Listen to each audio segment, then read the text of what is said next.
SER Podcast. Hola, soy Javier Ruiz y esto es Hora 25 de los negocios. Hoy, después del apagón, guía de reclamaciones y de derechos. Y evidentemente vamos a exigir las responsabilidades pertinentes a todos los operadores privados. Insisto, vamos a exigir todas las responsabilidades pertinentes a los operadores privados. Es la declaración del presidente del Gobierno que va a abrir la puerta a muchas reclamaciones, señalando a unas eléctricas con las que se ha reunido esta tarde. El Ministerio de Transición Ecológica y Reto Demográfico, que contará con la aportación de otros organismos. Así que hoy hacemos esto, guía de reclamaciones y guía de derechos. En relación con la Comisión Nacional de los Mercados y de la Competencia. ¿Qué hacer? ¿Dónde acudir? ¿Cuándo reclamar? ¿Y cuánto pedir?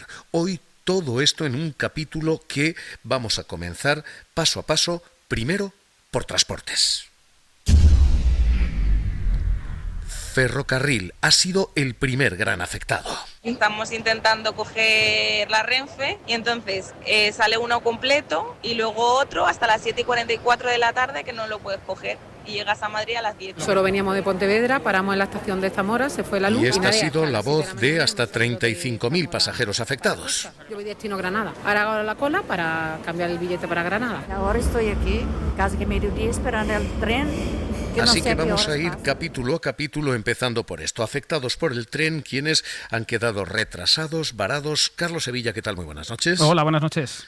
¿Qué hacer y, sobre todo, cuántos afectados hay? ¿En qué situación están ahora? Pues mira, en Renfe los viajeros afectados pueden pedir el cambio de billete o la devolución del importe sin ningún tipo de coste a través de sus canales de venta. Quienes quieran hacer el viaje, dice el operador, pueden acudir a las estaciones para que les reubiquen en otros trenes con plazas disponibles. Los usuarios de Irio que no puedan ser reubicados en los trenes programados para hoy porque estén llenos, recibirán el reembolso íntegro del billete de forma automática. Se les abonará utilizando la misma forma de pago que usaron para comprarlo. Y Wigo, que también está intentando hoy reubicar pasajeros, ofrece un vale no reembolsable del 50% del billete para retrasos superiores a 30 minutos y una compensación del 100% del importe si el retraso supera los 90 minutos. Las tres compañías, Javier, recomiendan a los afectados seguir las indicaciones de su personal y estar pendientes de las pantallas de las estaciones y también de la información que puedan enviarles a su correo electrónico.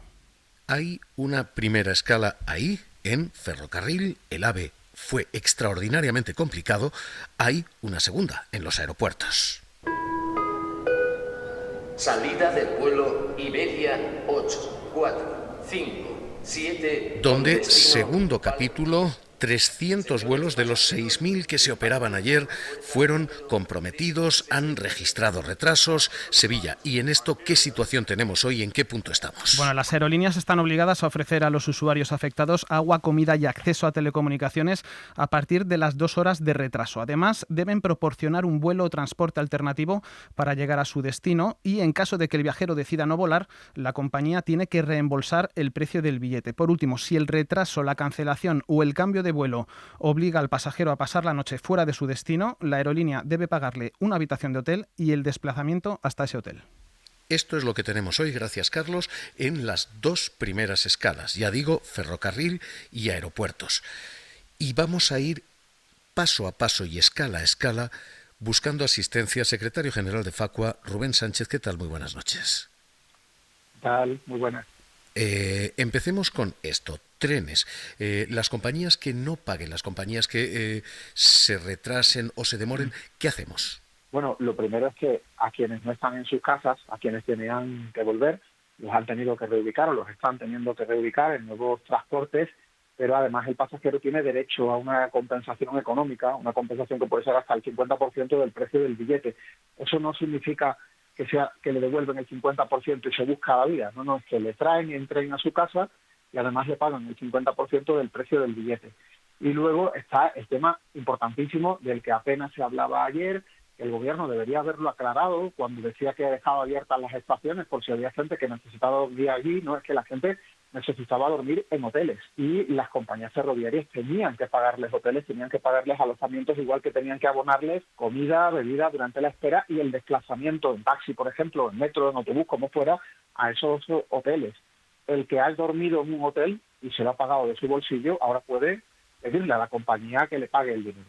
Y en vuelos el Ejecutivo dice el reembolso debe de hacerse muy rápido, en el plazo de 7 días, y debía haber transporte alternativo aquí. Bueno, aquí es parecido. Aquí no habría derecho al añadido de devolverte además el 50% del precio del billete. La normativa europea del sector aéreo es diferente, pero sí está el derecho de asistencia, el derecho a comida, bebida, alojamiento, transporte hacia ese alojamiento, que muy habitualmente las compañías aéreas no cumplen, aunque esto quizás lo conocen más los consumidores y desconocemos que en el sector ferroviario pues también nos tienen que pagar el alojamiento y la comida.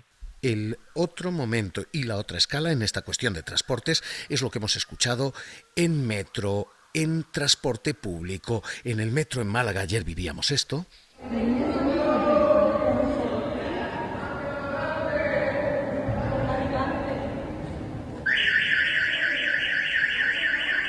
Desconcierto y alarmas, y metro tras metro esta situación, no sabemos, decía la gente.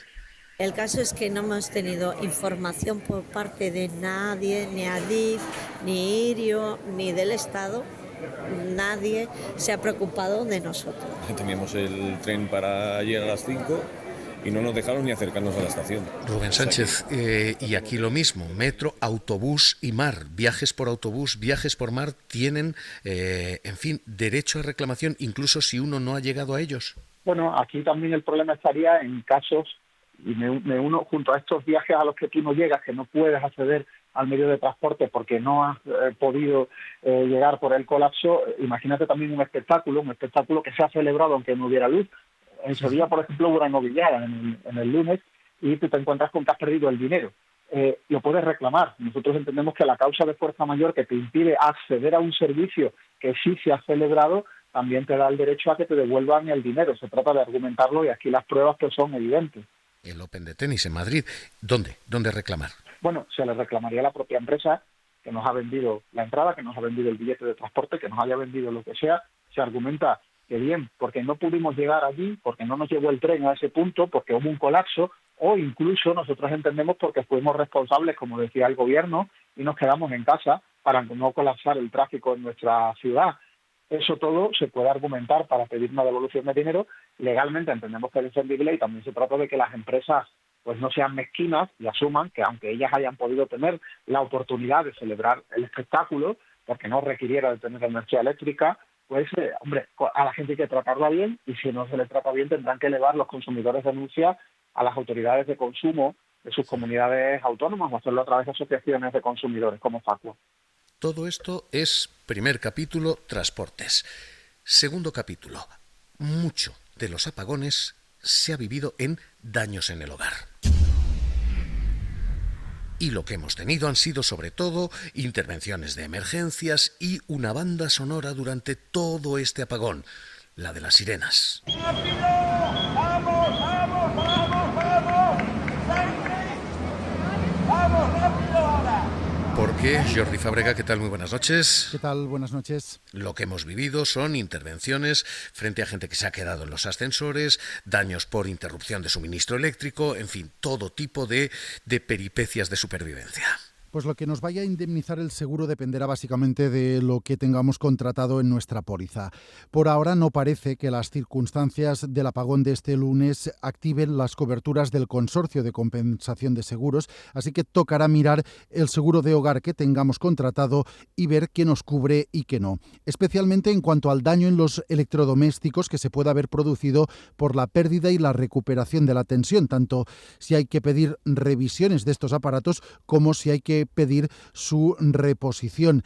Que las aseguradoras paguen o no estos gastos dependerá de si nuestro seguro del hogar cubre los daños provocados por los apagones. Así que lo que hay que hacer es, primero, revisar el estado de todos los electrodomésticos y, segundo, mirar los papeles y comprobar las condiciones de nuestro seguro para ver si tenemos derecho a algún tipo de compensación. Rubén Sánchez Facua, ¿esto se puede hacer ya? Porque de momento no se conoce el origen del apagón eléctrico, no se pueden determinar derechos descritos en esas pólizas. ¿Esto se puede hacer ya o aquí mejor esperar? No, realmente se puede y se debe hacer ya. Además, si no reclamamos ya el seguro, la comida, por ejemplo, del frigorífico que haya que tirar, se va a tirar. Y lo que hay que hacer son fotos y hacer una relación de alimentos que han quedado en mal estado, el precio aproximado, no es obligatorio conservar los tickets, y con eso plantearle el seguro la reclamación. Un porcentaje muy alto de seguros de hogar incluye esa cobertura, y aquí estamos hablando de reclamarle a nuestro seguro, que va a tener la responsabilidad del pago, sea cual sea el origen del apagón. Mientras no sea culpa mía como consumidor, mientras no sea culpa de una deficiente instalación eléctrica que yo tenga en mi piso, la compañía de seguros me lo va a pagar. Y lo mismo si ha habido una subida de tensión, algún electrodoméstico ha quedado dañado, si la vuelta y el flujo han dañado algún electrodoméstico. Y ahí, ojo, que es doble la responsabilidad. Sería reclamar al seguro, si incluye esa cobertura, o reclamar a la eléctrica, porque la subida de tensión ya no es el apagón, un apagón del que todavía no se sabe quiénes son los responsables. La subida de tensión es que vuelve la luz mal, irregularmente, un error asumible teniendo en cuenta la situación que vivimos ayer a nivel nacional, pero un error que las compañías tienen que pagar en forma de reparaciones de aparatos eléctricos averiados o del pago de un importe del aparato nuevo si ya no se puede reparar. Eso sí se le reclamaría a la eléctrica, a la distribuidora, que aparece en la factura, en la sección de averías de nuestra factura eléctrica, aparece cuál es el nombre de nuestra distribuidora de zona, y allá nos dirigiríamos argumentando, oiga, se me ha averiado este equipo, y lo que nos van a decir, o lo que nos deberían decir es, tráigame usted el justificante de la reparación, su importe, y se lo pagamos, y si no hay vía para reparar, porque te dicen que no merece la pena, que te cuesta más caro que el producto nuevo, pues tendrías que pagarte un producto nuevo similar al que se te ha averiado. Hemos visto, de momento, transporte, hemos visto daños del hogar, hay alimentación en todo esto y, decía Rubén Sánchez, hay muchos alimentos que se han echado a perder. La Agencia Española de Seguridad Alimentaria alertaba, primero, no consumir si hay dudas. En todo caso, no se debe probar el alimento si dudamos de su seguridad, ni confiar en su estado u olor. Ante la duda, es mejor descartar su consumo. ¿Y si son alimentos congelados? No es necesario descartar los alimentos congelados si no se han descongelado completamente y mantienen cristales de hielo, dureza, sensación de frío. Si es así, se pueden volver a congelar o, si se han descongelado, pueden consumirse durante el día de hoy. Y una más, se pueden consumir alimentos si no se ha abierto demasiado la nevera y si... Es posible que si no hemos abierto la nevera o el congelador durante el día de ayer, debido a que el corte en algunos lugares ha sido inferior a 4 horas, los alimentos se hayan mantenido a una temperatura adecuada para su conservación.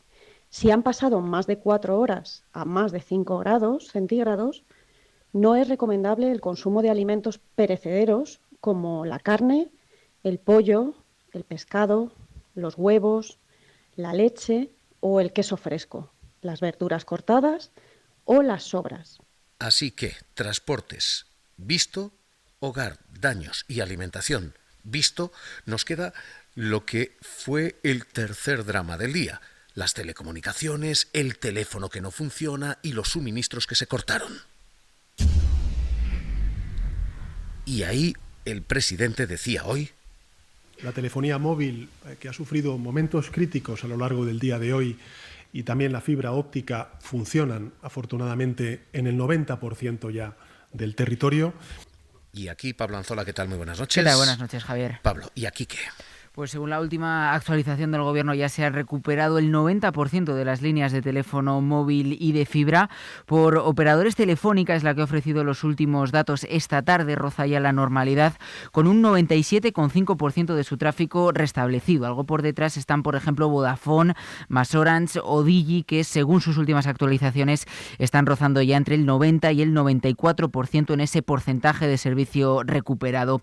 En todo caso, la red sigue ganando pulso, es un proceso lento, especialmente en esta parte final del restablecimiento, en parte por la complejidad del sistema de telecomunicaciones. La mayoría de esas estaciones de telefonía ha recuperado ya el suministro, nos dicen los expertos, pero hay todavía muchos puntos críticos en ese sistema. Ahora hay que revisar el funcionamiento de las subestaciones, resetear protocolos de comunicación y sincronizar de vuelta servidores dañados por ese apagón. Este es un proceso lento que puede tardar días en recuperarse por completo. Por cierto, que la caída de algunos de esos servidores aquí en la península ibérica es la que explica también que en puntos como Canarias hayan fallado esas comunicaciones, porque muchas webs, por ejemplo, utilizan servidores ubicados aquí en Madrid, pero dan cobertura a otras partes del mundo.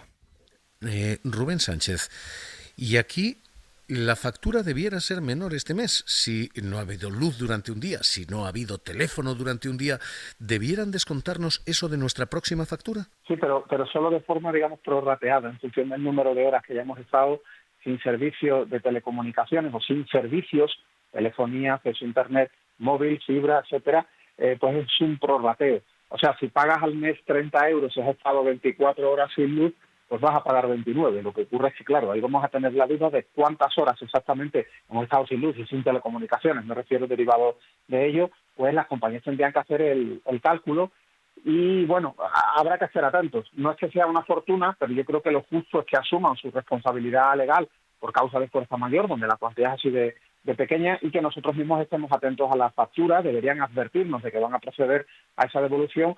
El problema es cuantificar cuántas horas realmente estuvimos ayer sin servicios de telecomunicaciones. En algunos sitios estuvieron 8 horas, en otros han podido ser 24, en unos y en otros, en lo que es la telefonía o lo que representarían las telecomunicaciones de acceso a internet fijo y móvil. Nos queda un capítulo más. Ya digo, hemos visto transporte, hemos visto hogar y alimentación, hemos visto suministros. Nos queda un capítulo más y es lo laboral, porque aquí también ha habido efectos del apagón. Estefanía Salvatierra, ¿qué tal? Muy buenas noches. ¿Qué tal? Buenas noches, Javier. Y aquí el gobierno recuerda, los trabajadores tienen derecho de no ir a trabajar si los transportes no son correctos y si no tienen garantías de llegar a ese puesto de trabajo. Sí, ante situaciones sobrevenidas, como ha sido el caso de este apagón, los trabajadores que no hayan podido acudir a su puesto de trabajo tienen un permiso retribuido de 4 días y su jefe no puede tomar ningún tipo de represalia por esa ausencia. Vamos a poner 3 supuestos en los que un trabajador puede acogerse a este permiso. El primero, aquel que por dificultades en los desplazamientos, bien por las recomendaciones de las autoridades o por limitaciones en el transporte público o privado, no pueden llegar hasta su centro de trabajo.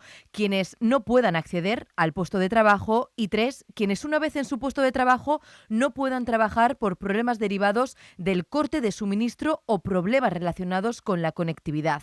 Aquí, en este último, podríamos incluir a quienes teletrabajan. Se trata de un permiso recogido en el artículo 37 del Estatuto de los Trabajadores que se refuerza con este otro punto: el derecho del trabajador a ausentarse de su puesto de trabajo cuando por motivos familiares urgentes, es decir, una situación sobrevenida que te obliga a dejar desatendida a una persona a tu cargo, un menor o un dependiente. Esa ausencia del puesto de trabajo también estaría justificada. La ley lo contempla como una causa de fuerza mayor. Rubén Sánchez, última aquí, y los jefes no te pueden decir, oye, te obligamos a venir. Si no hay transporte, si tienes algún problema, existe el derecho a ese permiso retribuido. Lo dice la ley, y si no atienden a razones y nos intentan penalizar, bueno, el derecho de trabajo es aplicable. Para eso están los sindicatos, para reclamarlo, igual que estamos las asociaciones de consumidores para reclamar otros derechos y denunciar. Secretario General de Facua, Rubén Sánchez, gracias por acompañarnos en esta guía de reclamaciones y de derechos del consumidor. Un abrazo. A vosotros, un abrazo. Esos permisos retribuidos hoy han sido subrayados por los sindicatos una y otra vez. Los trabajadores, las trabajadoras deben asesorarse bien. En caso de que no puedan acceder a los puestos de trabajo, tienen derecho a un permiso retribuido. Por tanto, instamos a que las personas se dirijan al sindicato para asesorarse sobre las protestados por los empresarios una y otra vez. Nosotros somos poco partidarios de ayudas y somos partidarios de otras acciones que están mucho más en una línea razonable. O sea, están las cotizaciones a la seguridad social que se siguen disparando, están impuestos de todo tipo. Yo creo que eso es lo que realmente hay que ajustar para que las empresas sean más competitivas, que es como realmente pueden realmente pagar esos salarios, etcétera. Para no perderte ningún episodio, síguenos en la aplicación o la web de la SER, Podium Podcast o tu plataforma de audio favorita.